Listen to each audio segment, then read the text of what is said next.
Hola, hola. Eh, tu doctorado versó sobre el tema del cuerpo en los textos budistas tibetanos o de Vajrayana, eh, y ha estado explorando y desarrollando una visión de la vida espiritual que no rechaza el cuerpo, sino que se siente plenamente cómodo en él.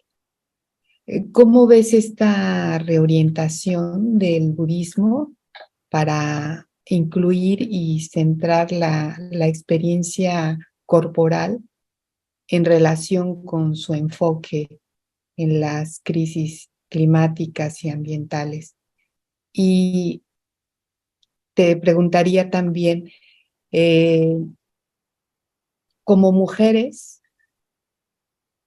¿qué tanto nos ayuda en este proceso de entender la crisis ambiental y actuar, el considerar que nuestro cuerpo de mujeres está atravesado por un similar o mismo sistema de opresión que la naturaleza? Tanto la naturaleza como nuestro cuerpo de mujeres han sido objetivados. ¿Cómo sentirse, irse sintiendo cómodas con nuestro cuerpo e irnos desprendiendo de esta objetivación al mismo tiempo que con la naturaleza? Rosa, thank you so much for that question. It's a profound question and so well articulated. The body is, when we say a word like body, we may think we are all talking about the same thing. But body, body is a label, like other words, and there there are the ideas that we have about the body, these definitions that we have about the body, and then there's actually our experience of the body, and these two are very different things. So when it comes to our ideas about the body, just like any other conceptual frameworks, the ideas are very dualistic.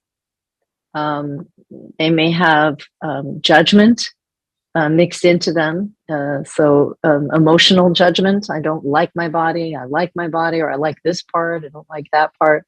Or we compare our body to other bodies, especially those bodies that are uplifted by our culture, which is a patriarchal culture, and somehow our bodies fall short of these,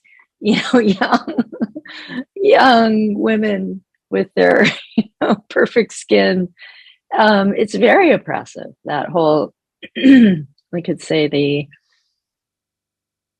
body of the media, right? The body of media expression is very limited and not very realistic. But anyway, that's the conceptual body. There's another body that we don't talk about so much, but that is very central to the practice of meditation. And this is a kind of a body within the body. Like, here's the conceptual body, but there's this other hidden body. And the hidden body is the body of this present moment as you're feeling it and experiencing it. The body of this present moment, the body of experience, is very fresh, has nothing to do with how we look to an outside observer, has everything to do with how we feel in the present moment. And when we contact that body, which I call in the book that I my book, The Wakeful Body, I call it the body of experience. When we contact the body of experience, which the tradition of Buddhism calls the subtle body, I would say, I mean, that's really what we're contacting, the body of feeling.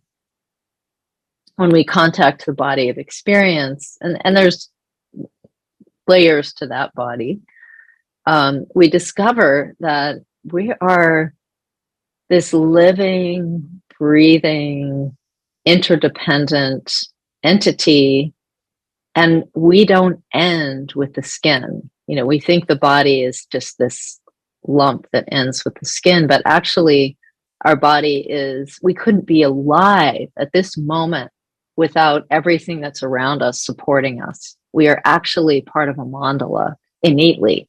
A mandala means something like a web of life, right? A web of sacred being. We are part of a web of sacred being. And we, when we come into the body as the feeling body, we just notice that. We notice that, oh, and we notice that we're an animal. I'm an animal. I'm not just, I mean, I'm an animal in the sense of a living, breathing, organic entity that will one day pass away and dissolve, at least the physical part, right? Dissolve back into the earth. When we come into the body, we notice its limitations too. And we notice its earthiness, its groundedness. We notice that, oh, I am connected to the earth below, right? If you really come into the feeling body, that one of the first things you notice is your weight, the weight of this body, and how there's something pulling it down to the earth. It's like our home. We naturally have a home here. This is where we belong. We belong on this earth. And it's like the earth is literally calling us. The force of gravity is like this call. And so there's something about coming into that body that we develop different ways of knowing, different ways of understanding, who am I on this planet? In our culture, we're taught, I am my name, I am my job, I am my identity, I am a woman, I am a mother, I'm a sister, and it's true on a relative sense. We're all of those things, but we're also an animal, and we're also an interdependent part of this sacred web of life, and we're also born of the earth, and we are married to the earth. These are other truths about who we are that we discover in the context of meditation. So I think being in that experiential body and beginning to recognize the ephemeral part of the conceptual body, how it's really just a framework that we've developed that has very little to do with what is real. The more we notice that, the closer we get to the earth. And the closer we get, I think, also somewhat to this feminine place of procreation, and recognizing that there is a kind of a world that is coming out of this experiential body, it being born every moment, that is profoundly stable and about which we can become curious. And that's what the book is largely about. That's where my practice has gone these days.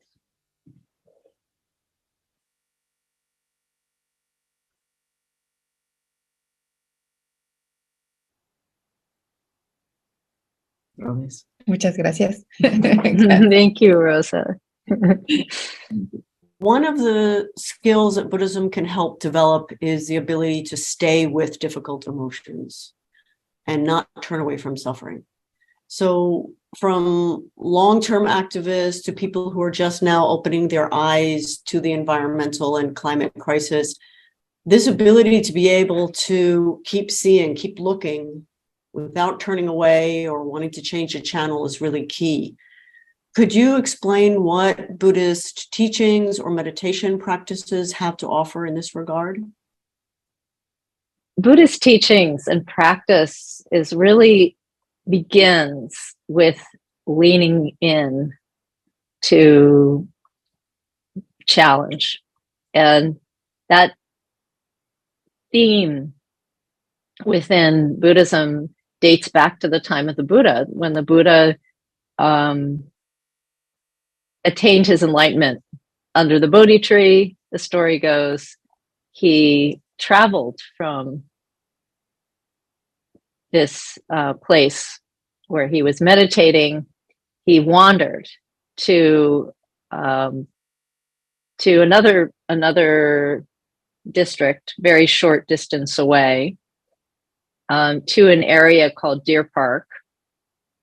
And he was practicing there, and he hadn't spoken in a couple of weeks. And the reason that he hadn't spoken after his awakening, after his enlightenment, is that he felt like this thing that he had experienced could not be put into words adequately. And how do you put into words an experience of being one with everything, being inseparable from everything? How do you put into words losing the sense of self? And so he was wandering around, and he went to this place called Deer Park, and he was practicing there, and 5 people showed up. They were his first 5 disciples, and he gave his first teaching to them. And the very first, so this teaching was called the teaching on the 4 Noble Truths. And the very first of those 4 truths was the truth of suffering, that this is something that everyone shares. If you're alive on this planet, in this world, you are going to experience suffering. And then the second truth was about the cause of suffering. The third truth was that there is a way out. There's a path out. There's a way to work with our suffering. And the fourth is the truth of the path, which means now here is the way out. So there is a way out. And then the fourth truth was here's the way out. So a path or a curriculum.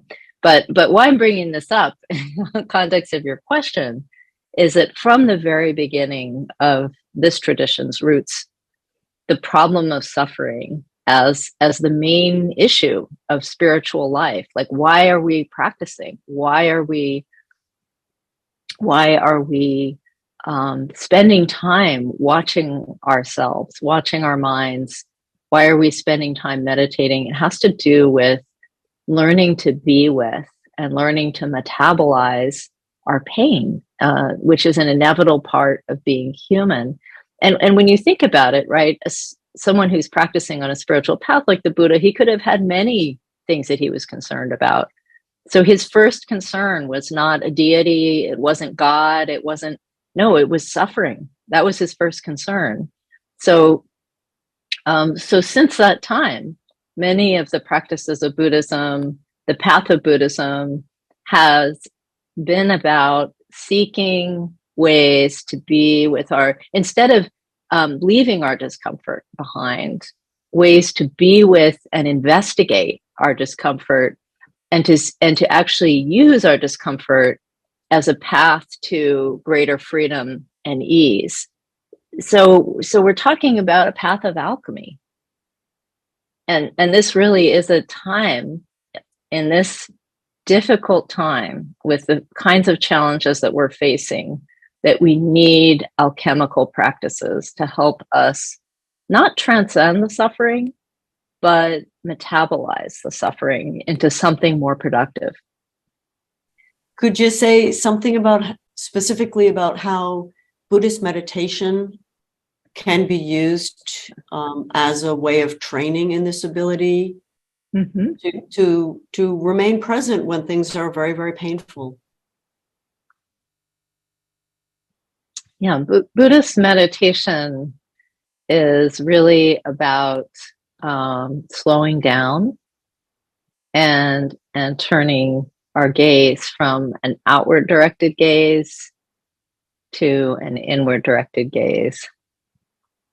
And when we turn our gaze from the outward direction to the inward direction, it's inevitable that we're going to see everything that's present in this body mind, including, and as we sit more and slow down more, including the layers of our suffering and our reactivity.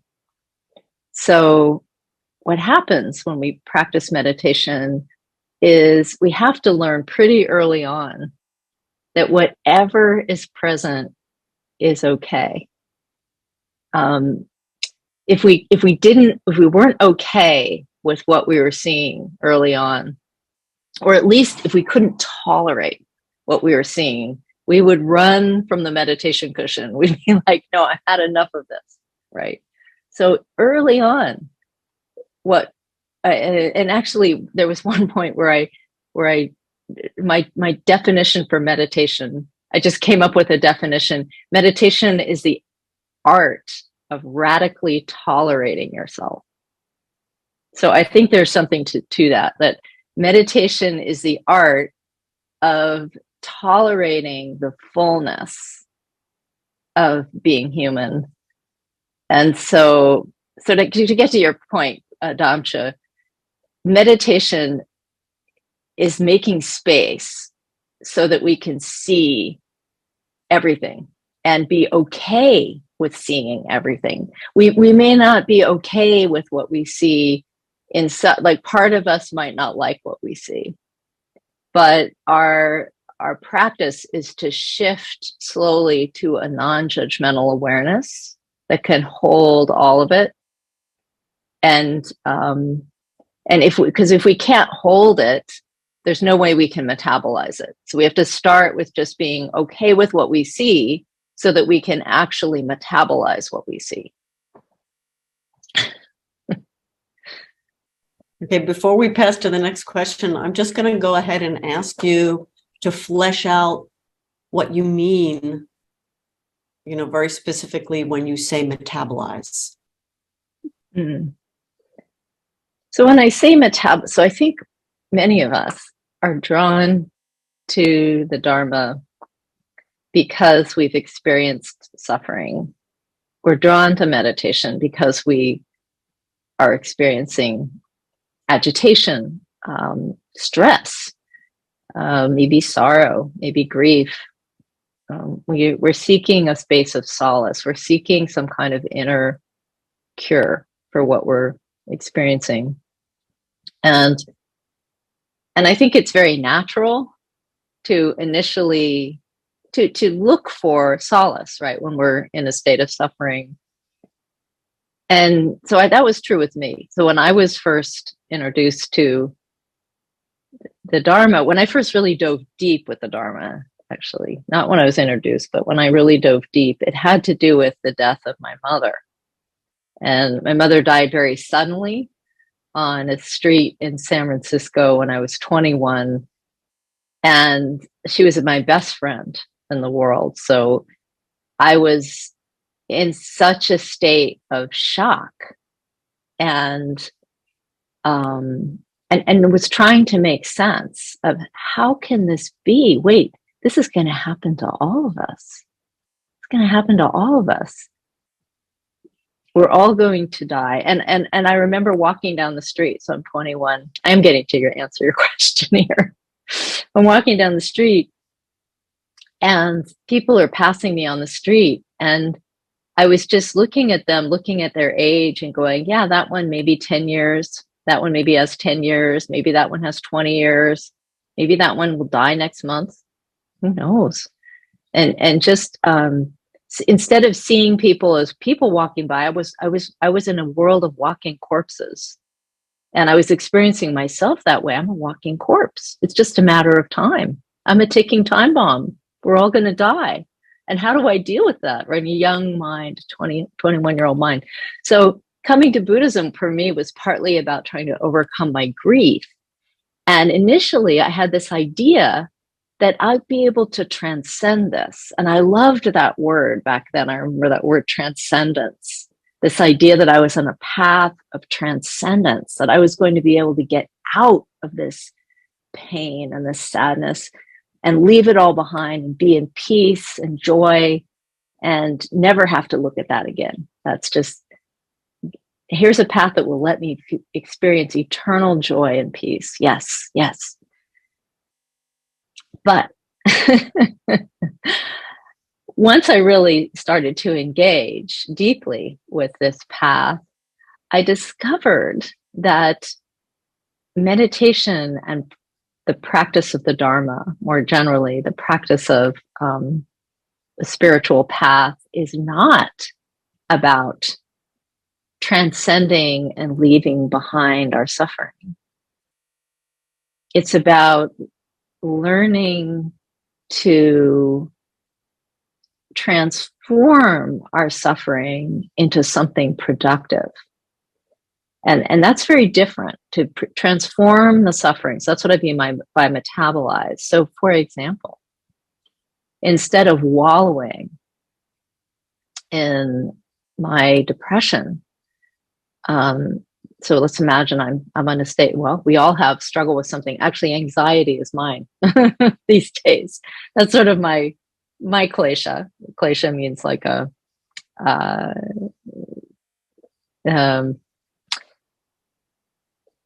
emotional tendency, put it that way. So I would say I'm on the anxious spectrum a little bit. And so when that anxiety arises, right, I could choose meditation as an island away from the anxiety. Oh, just kind of turn to that meditation cushion. Oh, now I can experience the peace, right? Or I can recognize that this anxiety is actually what connects me to other beings who are experiencing the same thing. And if I see that anxiety as a doorway into realizing, oh, this person experiences anxiety, and this person experiences anxiety, and this animal experiences anxiety, oh, all sentient beings experience anxiety.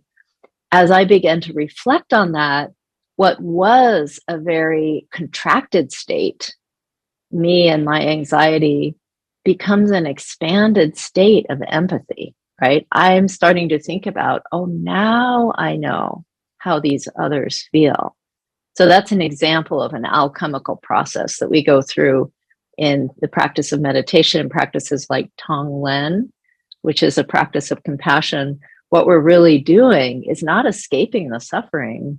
We're transforming that suffering. We're recognizing it as a portal into compassion and a heart-opening place. And once we're in that heart-opening place, suddenly, oh, I'm not suffering so much. I mean, maybe it's still there. The anxiety is still like in the background, but there's so much connection and joy found in the empathy. So that's an example of what I mean by alchemy and metabolizing.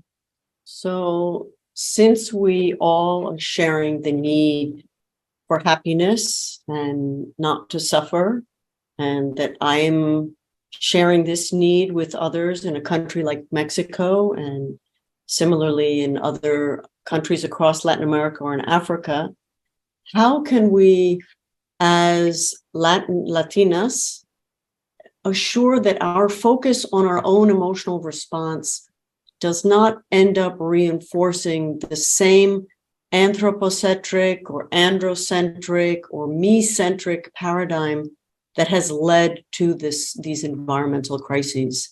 How can we care for our own emotional needs and also remain energized to engage actively in climate and other issues that are important to us? I think one of the most important ways to start down that road to respond to the climate crisis instead of react to the climate crisis is to notice the difference between those two things first. reactivity versus responsiveness. What this time needs is responsive bodhisattvas. I mean, responsive action. Reactive action is a replay of what has gotten us here in the first place. So how to respond instead of react, that begins with how we are internally with this issue, how we approach the issue of climate change. Are we approaching it, or are we reacting to what we hear and we see with desperation, despair, anger? Or are we working with those? Yes, we are. No matter who we are, there's no way that in the face of harm, we're not going to be feeling these feelings. I want to say that first. Our despair is natural. It's a natural response to suffering. Our anger is natural. It's like the anger of a mother whose child is being hurt, right?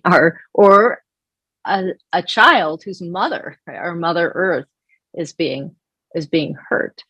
If you're a meditator, it can feel like your own body is being hurt, because we're in a practice of realizing the non-duality of self and world, right? That's the practice of meditation.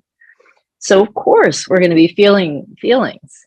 That's natural, and we have to start with acknowledging that and being accepting of those feelings as the first step of transforming them. But we can go further than just accepting the feelings and being present to the feelings, to metabolizing them. And metabolizing can mean using those feelings as a doorway to empathy, empathizing with the feelings of others, your immediate neighbors who are feeling the same thing, your immediate friends who are feeling the same thing. But you can go further than that and begin to see that these emotions are actually one side of a two-sided mirror. On the one side is the emotion, and on the other side is clarity and even wisdom. And to see that other side of the mirror of your emotional self takes some work and takes some practice. And that's what we're doing in the practice of meditation. So I would say it's really important for us in the Anthropocene, in this particular time when human action is threatening the existence of many sentient beings, all these species, and ourselves, is to, as much as we can, enter into intimacy with the truth of that,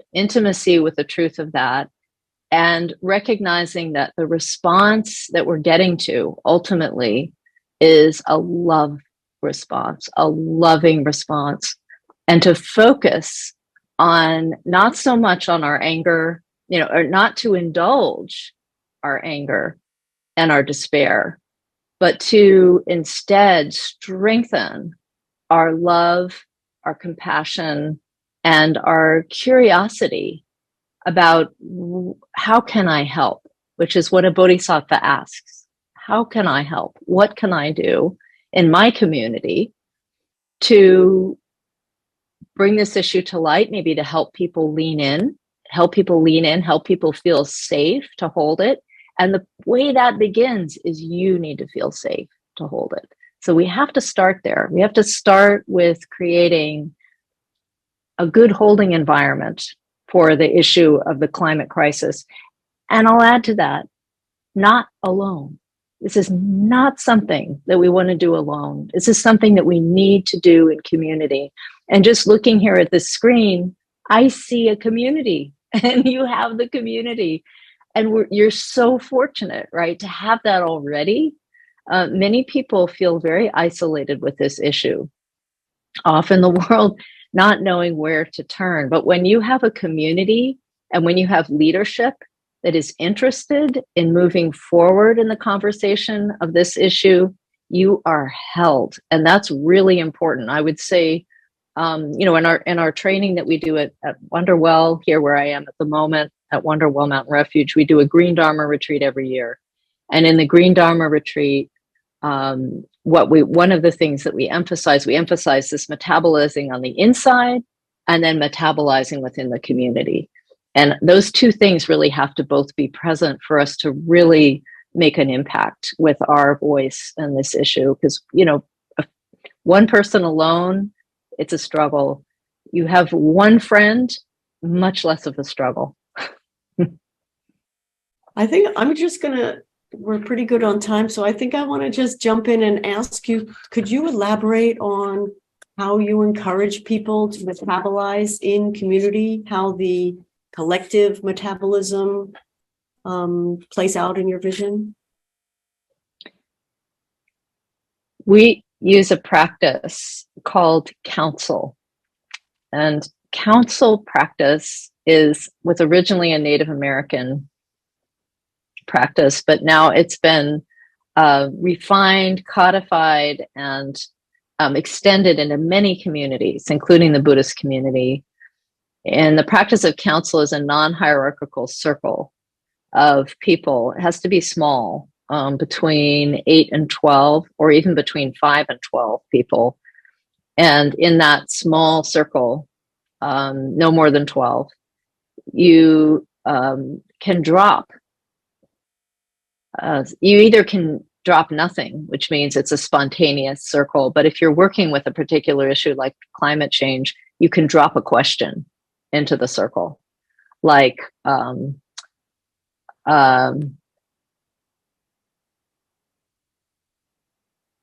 what is needed now? With the understanding that what we're talking about is the world's response to climate change, or our communal response to climate change. So that it could be a very simple question, like, what is needed now? And then you pass a talking stick, like this. Well, this is a little big, but something smaller than this, but something that can be held in your hand, and you pass it around the circle, and whoever's holding the talking stick has the privilege to speak, and everyone else, their only act is just the act of deep listening. And when you have that kind of non-hierarchical communal circle, this practice of counsel, what happens is there's a wisdom that rises up from the group.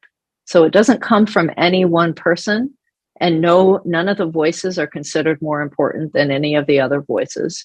It comes from the entire group, this rising up. And the council needs a facilitator, ideally.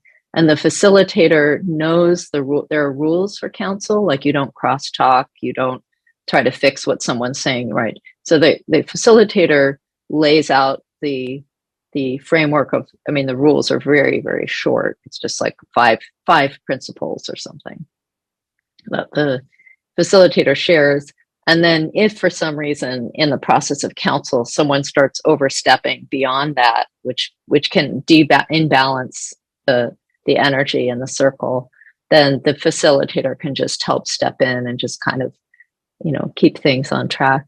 But other than that, there's no authority within the circle.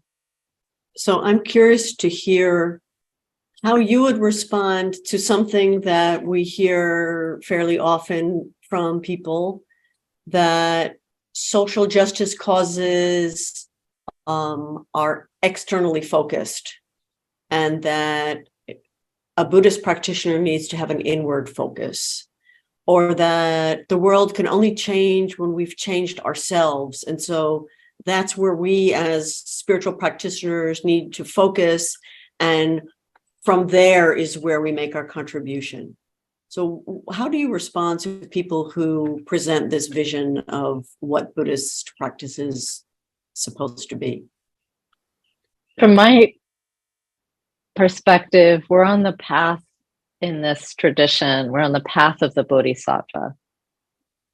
And the definition of a Bodhisattva is a spiritual mensch.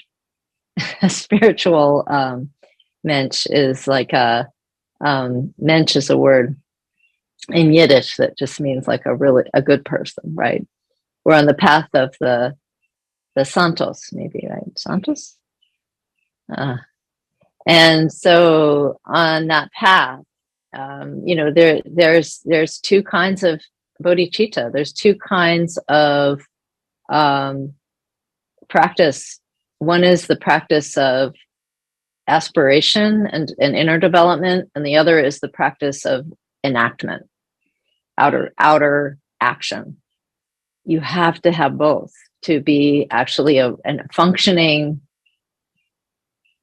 on the path of becoming a spiritual being, which means those two things need to be in balance. There needs to be contemplative side of our spiritual life, and there has to be the action side of our spiritual life. If we neglect either one, we're imbalanced. So just like Tara, there's a deity, female deity Tara, one of her legs is drawn up in the posture of meditative equipoise, and the other leg is stepping down into the world, right? The other leg is ready to act on behalf of others. So my response would be that's not very Buddhist, actually. I mean, it's that our activism is a part of being on the path. And so it's not a separate thing. Social justice is not a separate thing. It's a part of or eco-justice. It's a natural response to the suffering of the world, to the harm happening in the world, and to the suffering of the world. The Bodhisattva is the one who listens to that suffering and who is drawn into it and drawn towards it, and who takes steps to alleviate it. So that's my thought on that. We are in this path of Bodhisattva path, and I know you wrote an earth-centered version of the 4 vows, and I would like to know, how do you use these vows in your own practice, and what has it opened up in, and what has it allowed you to sustain? So the vows, the Ecosattva vow overall is a vow to not turn away from what is difficult to see and be near, and to not turn away from the suffering of the earth. And, we sometimes think of this word vow, as having to do with restraint and refraining from something. But vow is also about intention. And for me, what that Bodhisattva vow, Ecosattva vow, is pointing to is the importance of the intention to do what seems impossible to do, to be a part of something that is so big that it's hard for our conceptual mind even to hold on to it. And climate change is that big. We're talking about a shift in our entire planet. It's almost inconceivable. And the idea that for the next foreseeable future, certainly our lifetime, but not just our lifetime, for generations to come, beings are going to be experiencing the impact of what we have done and not done now. That is very challenging to hold. And so what the Ecosattva vow is saying is, I will hold it anyway. And I'm going to vow to be on the side of history that looks at that harm and wants to do something about it and does something about it. So that is the essence of that vow. So one of the interesting things about that vow, which really comes out of the Zen tradition, we could read it or maybe put it in the chat, or maybe it could be put, a link to it we could put for this video, is that it's kind of a vow to do what seems impossible. And there's something very, and that is what a bodhisattva does, actually. The bodhisattva, right? We're vowing to be of benefit to all sentient beings. That's inconceivable. How can we help every sentient being? And yet we vow anyway. And the impulse is, I won't turn away from anyone. I won't turn away from anything. I am curious and open, and I want to hold it. That's the impulse of that vow, the bodhisattva vow. I don't want to be apart from the suffering of the world. I want to be intimate with it. And so the same thing with the eco-sattva vow is just a reframing of that for this particular issue. Yeah. Thank you for the question. So Willa, you are one of the earliest and most consistent Buddhist teachers to place and keep environmental issues at the center of spiritual practice. I appreciate that so much, and I want to thank you on behalf of all sentient beings and all practitioners. And it's been so important for us to have teachers who are committed to that, to keep us motivated around this issue. And who knows when we'll be able to say that we have been able to benefit all beings. And I wonder, maybe I could just, if you could share some reflections on what we should not forget or overlook. What are the key points that we should have in mind in order to keep active our concern for the planet as part of our Buddhist practice, as Buddhists? I think we should keep in mind, it's such a great, thank you, Livia, for the encouragement and for the question. I think we should keep in mind that setbacks are just the nature of being a compassionate person who's committed to living a compassionate life, right? Setbacks is just a part of the path. It's part of it. And I like to reflect sometimes on this origin story of Avalokiteshvara, of the 1,000-armed, 1,000-eyed emanation of this bodhisattva of compassion, Avalokiteshvara. And the origin story of Avalokiteshvara with the 1,000-armed form, the 1,000-eyed form, is that the 2-eyed form, 2 eyes and 2 arms, was in one of his lifetimes, or her lifetimes, or their lifetimes, was looking around at, spending their lifetime motivated to help others, curious about and wanting to help others. And then one day just looked around. The story goes, he was like on top of a mountain, looking around and seeing that he'd been spending lifetimes trying to help others, and that nothing had really changed. So he's looking around, he's like, wait, it seems like there's just as much suffering in the world as there was 3 or 4 lifetimes ago, right? Or, think of this allegorically, right? We look back on our own life and it seems like we've been trying to be of benefit, maybe in our family or in our community. And it seems like there's just as much trouble as there was a few years ago, right? So you think of it allegorically. So he's up there, he's looking around, he's like, there's no less suffering than there was before. And the story goes, he entered into this state of profound despair. He fell apart, and he literally, in the story, falls apart. His entire body, he's so despairing, his entire body shatters into 1,000 pieces. And then the story goes that his teacher, the Buddha Amitabha, comes along and reassembles him. And when he's reassembled, he has 1,000 eyes and 1,000 arms. And his benefit for beings is 1,000 times more powerful. And so I like to reflect on this story because, first of all, it means that if we're feeling discouraged and despairing, looking around at the world suffering, that's a very natural and normal part of our bodhisattva path. There are going to be moments when we fall apart, when we feel like we're just going to fall apart, and we fall apart. There are going to be setbacks.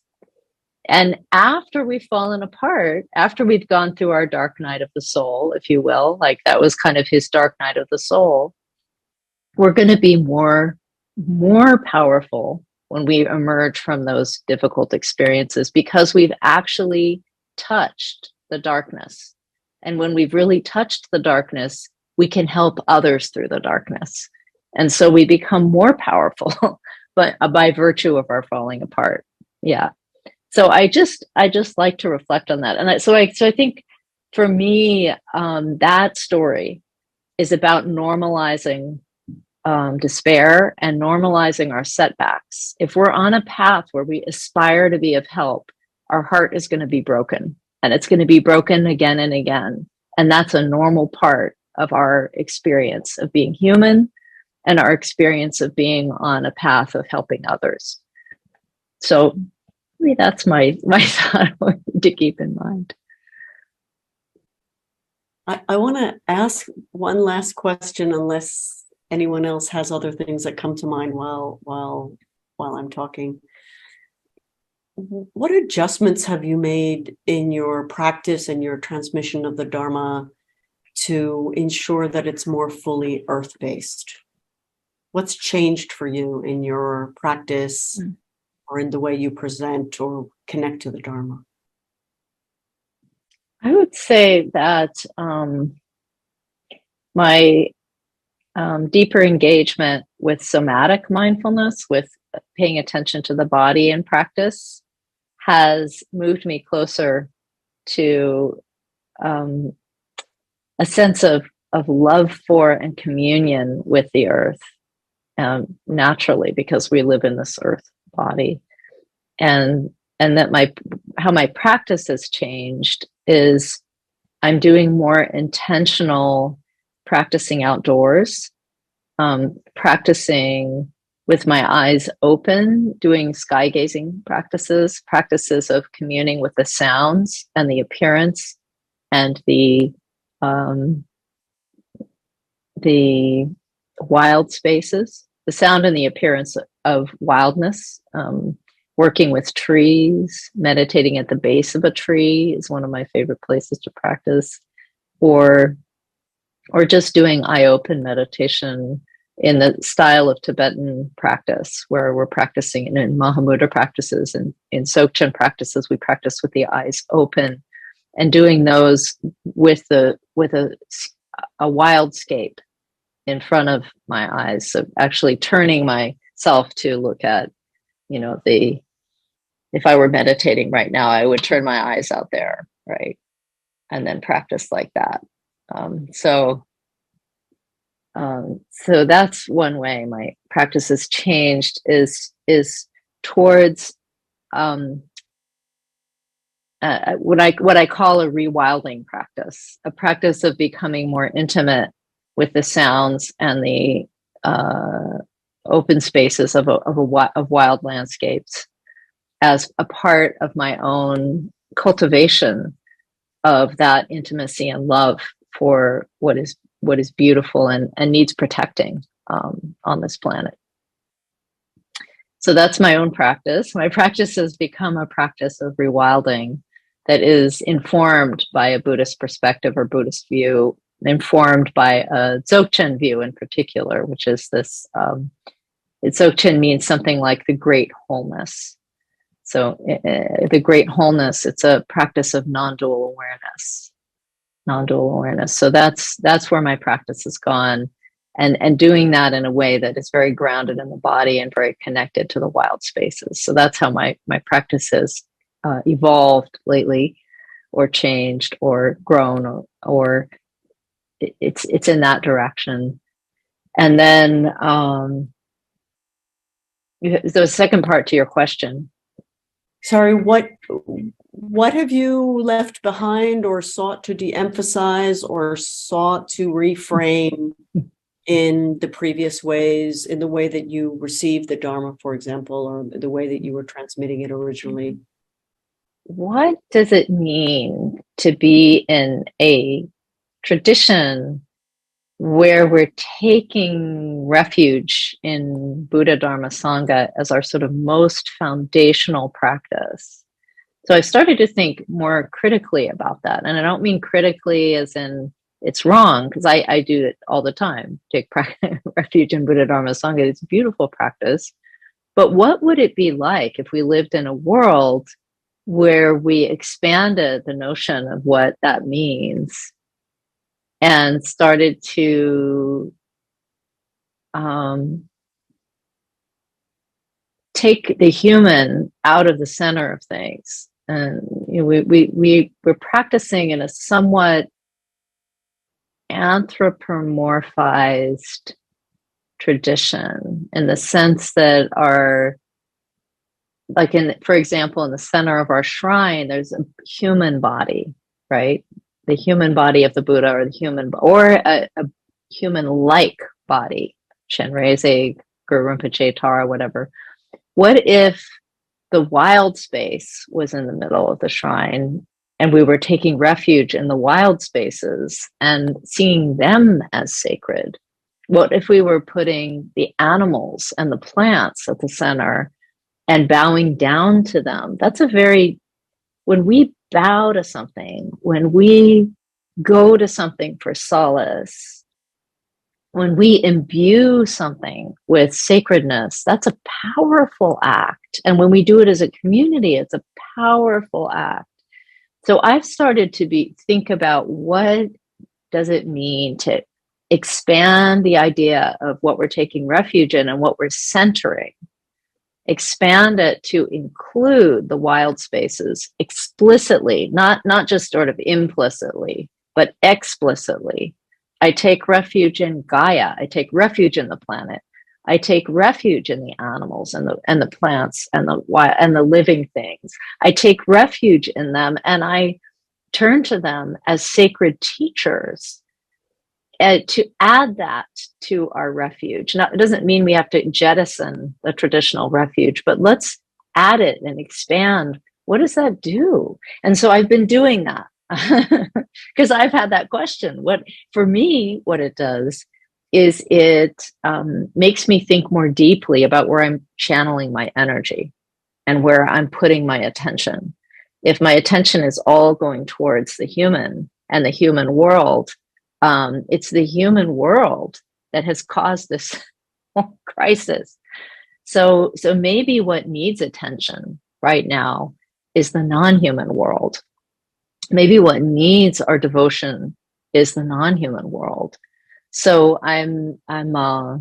that's how my teaching and my orientation and direction has been shifting, is towards recentering the wild and recentering the animal life, recentering the plant life, and giving it a space in our temple, giving it a space in our mandala, giving it a space in our sangha, giving it a space in our chanting and our ritual. So that's what we're working on right now. And I think it's completely a work in progress. It's not like we've figured out exactly how that will all play out, but we're doing it. We're starting to do that. Nosotros también. Una pregunta. One question.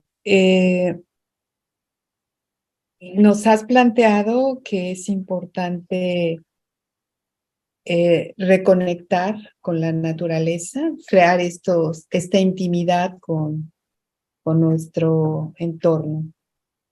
Y has puesto como ejemplo este hermoso paisaje un bosque, puede ser una montaña, un río, pero me preguntaba cómo construir, cómo inspirarse para construir esta intimidad cuando tu entorno está deteriorado, cuando lo que observas es un río contaminado, árboles talados.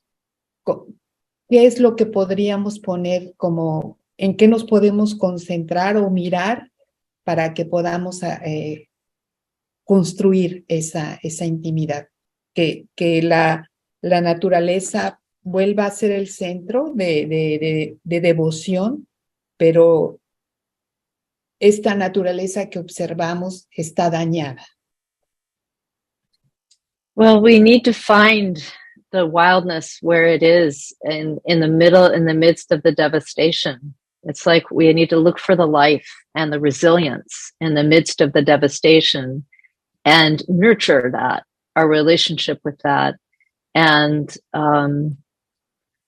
to try to connect to that. And it will bring up our sadness, and it will bring up our depression, just like being near, someone who is suffering from a disease is challenging for us. We see our own mortality in that. But recognizing that being near the resilience, being near the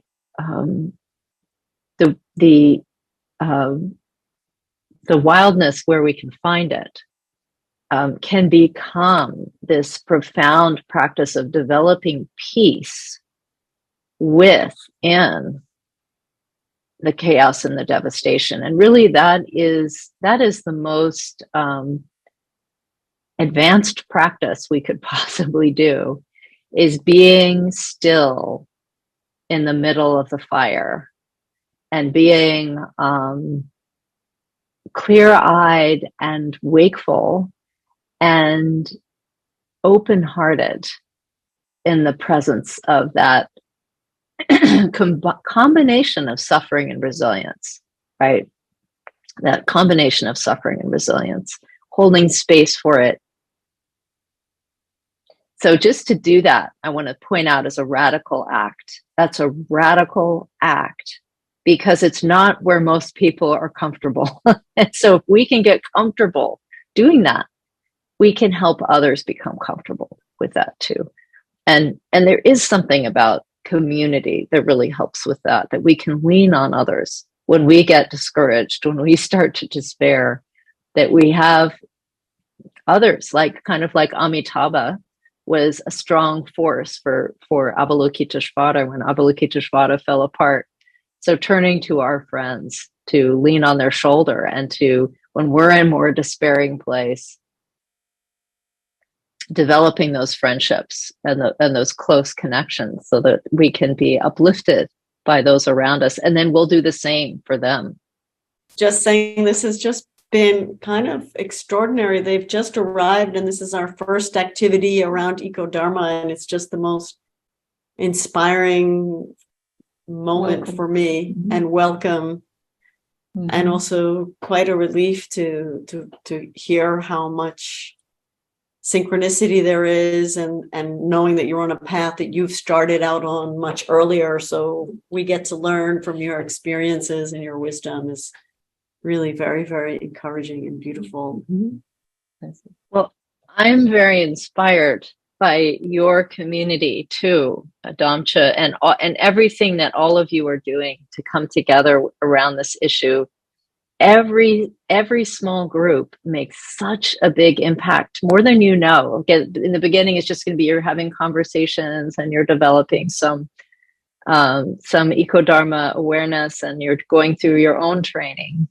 But that has, just like ripples in a pond, because it's so timely, it will rub off on the people around you as you even share what you're doing with others.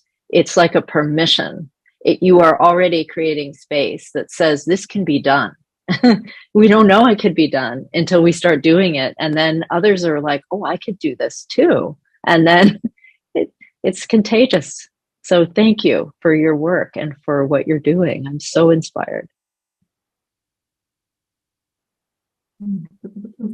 I forgot to mention that Libya is the one who's sustaining, principally, she's leading the team that sustains our eco-sattva meetings. So these monthly meetings, which, we were in retreat for 3 months and we're kind of unsure, okay, maybe some of the energy might, drop down when, we're not present. And they never had fewer than 50 people joining for the monthly meetings. They're still they're developing the ideas and what they want to do with that space and holding that space. And that's something that we're still kind of all trying to figure out, what it's going to be and what we want it to be. But it's already something very, very powerful and important in our community.